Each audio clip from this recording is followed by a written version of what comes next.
In this video, I'm going to share how to optimize your sales process for your e-commerce business using automated email flows.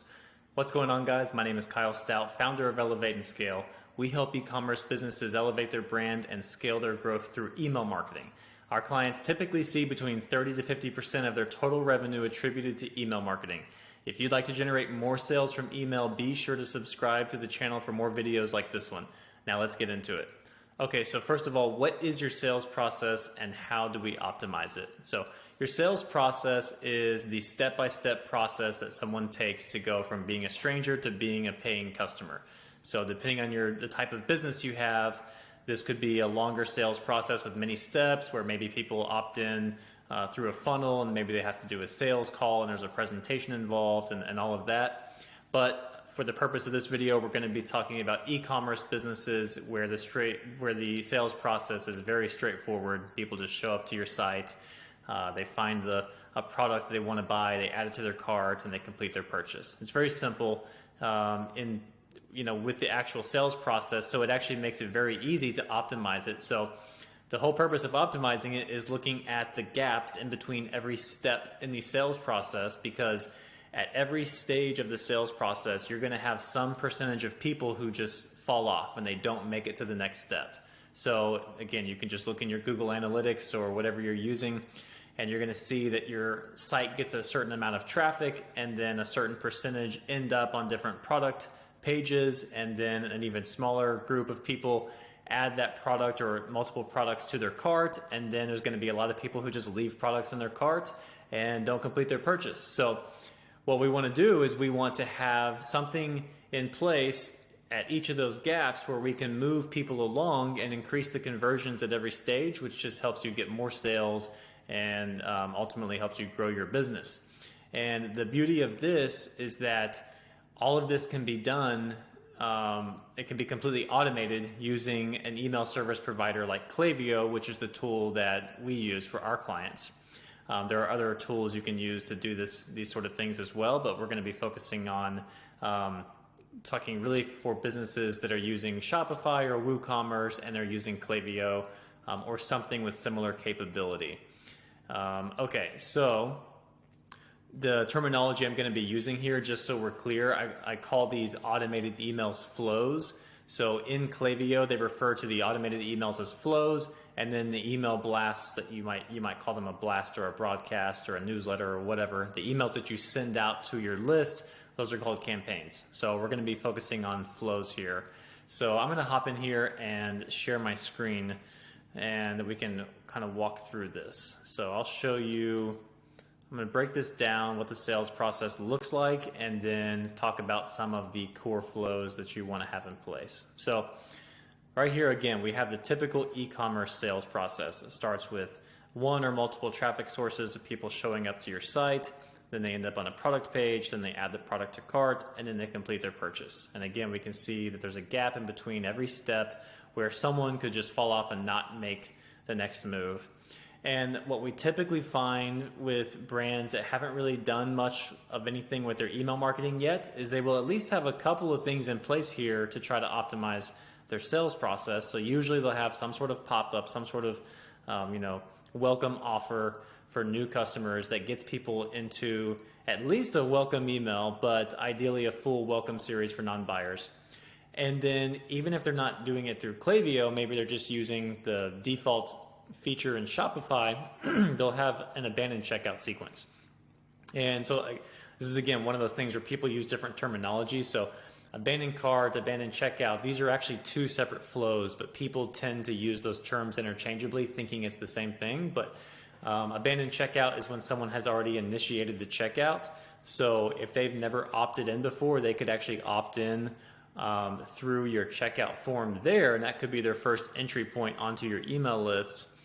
And then, if they don't complete their purchase, then you can hit them with the abandoned checkout sequence. Otherwise, for an abandoned cart flow, then they would have to already have been opted in to get that, or they would have had to already, given you their email at some point. So a lot of times people will add their product to cart and they never even go to their cart. So they haven't given you their email address yet. So those people, you would have wanted to have already gotten them to opt in another way, and that's where that initial welcome offer, new customer offer would come into play. Okay, but again, this is the typical setup for brands that really haven't done much of anything with their email marketing yet. And this is what we get built out for all of our clients. These would be what I would consider all of your core flows, and then some of the nice to have flows. And then of course, you can create totally custom flows based on your business, based on what kind of, maybe you have free offers, so you can have different ways of getting people into some version of a welcome series, or you can have different nurturing series based on things that you're either giving away, or totally custom flows built around specific products that have where you tend to get a lot of customers through those products, or they tend to be the products that are driving the most revenue. So there's all kinds of stuff we can talk about, but that's more advanced, and that's really would really require a bunch of separate videos. So here I just want to talk about some of the core flows you want to have in place. These are all going to be flows that you can look them up in Klaviyo and at least have a starting framework. It wouldn't necessarily be what it wouldn't always be structured in a way that of like how we would do it, but again, that's just something that comes with practice and with testing. So okay, so now if we look at the sales process, we have the same steps here, and we have an automation or an email flow in every gap of the sales process. So if we look at this, again, you've got one or multiple traffic sources. People show up to your site, and then you have a pop-up or something to get them to opt in. And now they're going into this welcome series for non-buyers. So if you have a good offer that gets them into that, that's going to convert a lot of people just on the first email or two. A welcome series, usually you're going to have, at least 3 to 4 emails in that welcome series, and that just really introduces people. You got to assume that they are a total stranger. They don't know anything about your brand or your products. This is your chance to let them know what's your brand all about, what's the story behind your business. If you want to introduce the founders, if you have any personalities on your team that you want to share, you'd want to introduce those.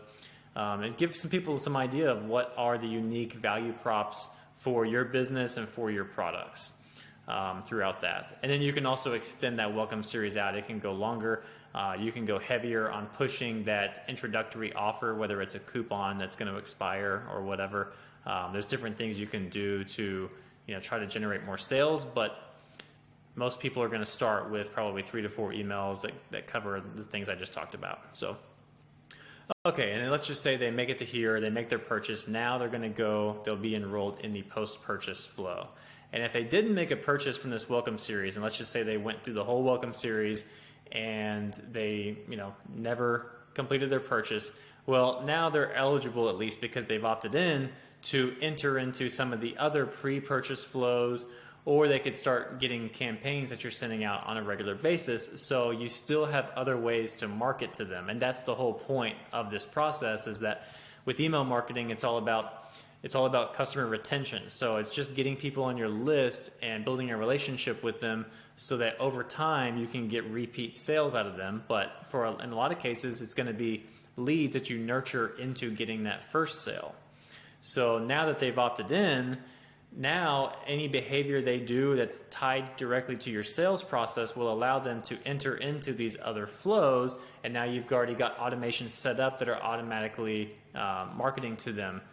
Plus, based on certain actions they take over time, they can get into some of the other flows that are maybe either post-purchase or they're just other flows that aren't directly tied to the sales process, and they're tied more to someone's behavior or purchase history and things like that.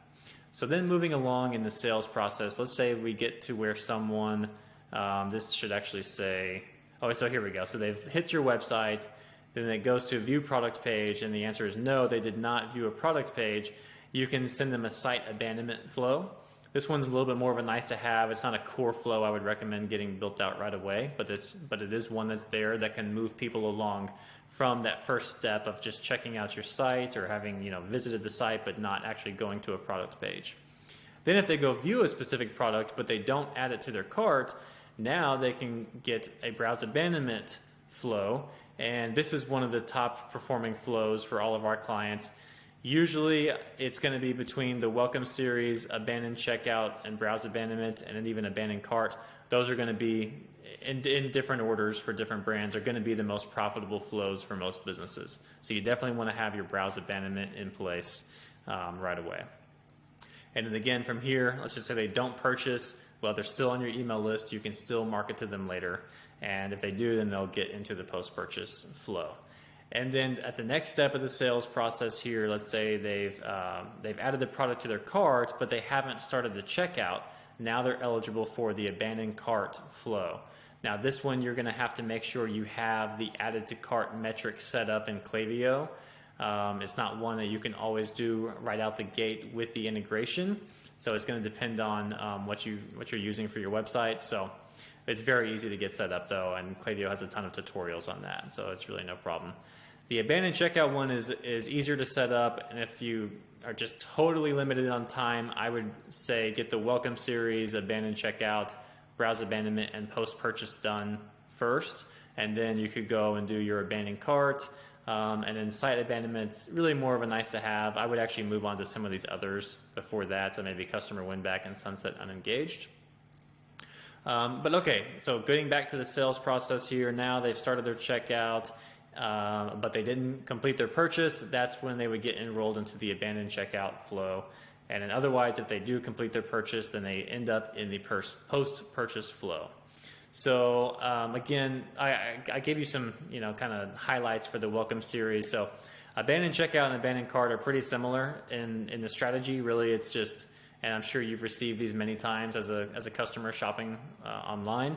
This is just basically sending them an email that shows the product that they added to their cart or the products they added to their cart, and then you're just reminding them to go back and complete their purchase. So this is something where, it could just be a friendly reminder. I mean, just something as simple as that honestly works. It could be something where you make a joke about it and you have kind of like a funny way of nudging them into the purchase. It's going to depend on your brand voice, how much you want to do all that. And then you can also offer discounts. So let's just say that they didn't complete their purchase. Maybe you offer them a 10% discount to come back and complete their purchase. And you can also do this in a way where you send, let's say you've got 2 emails and the first email has no discount and then you add a discount later. So some of those people will end up buying just from the reminder without the discount.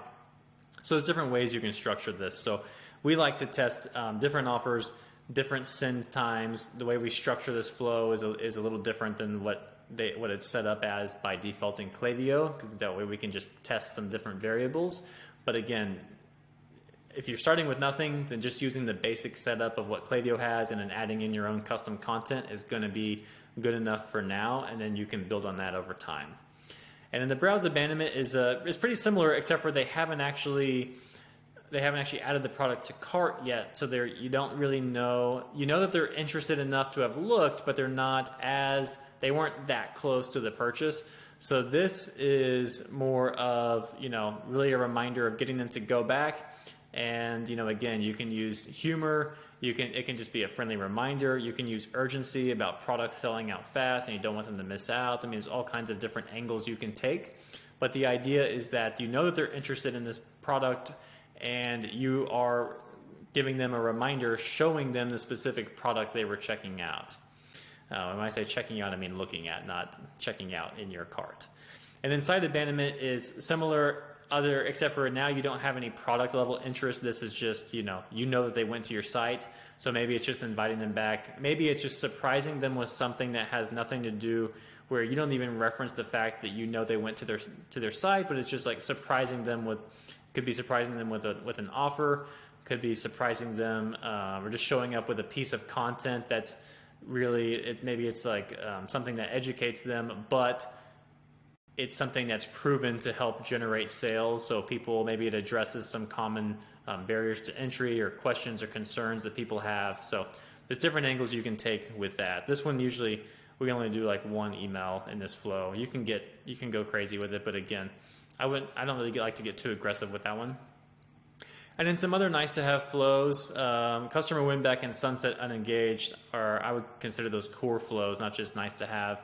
But then you can get into cross-selling, upselling, creating an entire flow based around your VIPs, replenishment reminder flows, especially if you have consumables. This is a really important one. You can do product specific follow-up. You can do a purchase anniversary. You can do happy birthday flows. And there's a bunch of other flows, but these are really these are the core flows that we're looking to get set up. And again, so the thinking here is that you're spending money on your traffic, and you're probably spending the most amount of your time, money, energy, effort when it comes to your marketing on your top of funnel traffic, because you're putting out ads, you're creating social media content, you're doing SEO, whatever you're doing, that stuff tends to take the most effort and money and time. And if someone shows up on your site and they don't run through and the sales process right then and complete their purchase, and you didn't capture their information, then the money you spent on getting them there is lost. But if you can at least capture their contact information and remarket to them and get them to make the purchase later, you end up getting an ROI on that money you spent up front to get them there. So this whole process makes your top of funnel marketing a lot more efficient and helps you get a better ROI. So this is why we play really well with paid media teams, because any brand that has a strong paid media effort and strong email marketing, they're going to be able to build off of each other, because again, the email marketing helps paid media get a higher ROI, which gives them more money to invest in more advertising, which allows us all to work together to scale the business. So, and again, what's great about these is they're all automated. So one thing I would recommend though is, because if you have nothing and you just put one of these flows up, you're going to find that they tend to do very well out the gate. So let me hide my screen here. So you're going to find that they tend to do very well just because there wasn't anything there before and now there is, so you're getting results. And people will think, oh, it's a set it and forget it thing, and hey, this is good enough, I don't need to do anything else. And you could, but I will tell you, you're missing out on a ton of revenue if you don't do ongoing A/B testing. So that's something that we do with all of our clients. Is we have A/B tests going on every email in every flow at all times, and every month we're going in and we're updating those A/B tests, and we're logging the results of everything in a spreadsheet that we share with them. So that way we have a track record of all the different things we've tested and the results they got, so that way we're not testing the same thing over and over, and we're learning from past tests to keep getting better and better. And also we can use that information and transfer that over to what we do on the campaign side. So things you can test, this could be, it could be testing the structure of your flow. It could be testing time delays from whenever someone takes a particular action and when they get the first email, or you can test multiple time delays. You can of course test subject line, preview text, and you can even test email template designs against each other. So there's really no, you'll never run out of things to test if you're constantly doing this every month. And you will find that not every test is going to have some crazy result where it's going to, double the results you got before, but it's kind of like investing. You invest in 10 stocks and 5 of them do terrible and 2 of them do amazing and 2 of them do okay, right? And the ones that do amazing make up for everything else. Well, a lot of times the A/B test is going to be like, a 2% improvement or whatever. It's nothing crazy, but then you find that thing that, doubles or triples the click rate on a particular email, which drives up the revenue you're making. And you continue to build on that over time, and you can see how that baseline of revenue you get from your email marketing can improve over time. So that's it for this. If you have any questions, feel free to leave a comment in the section below. And as always, be sure to subscribe to the channel for more videos, and I will see you in the next one.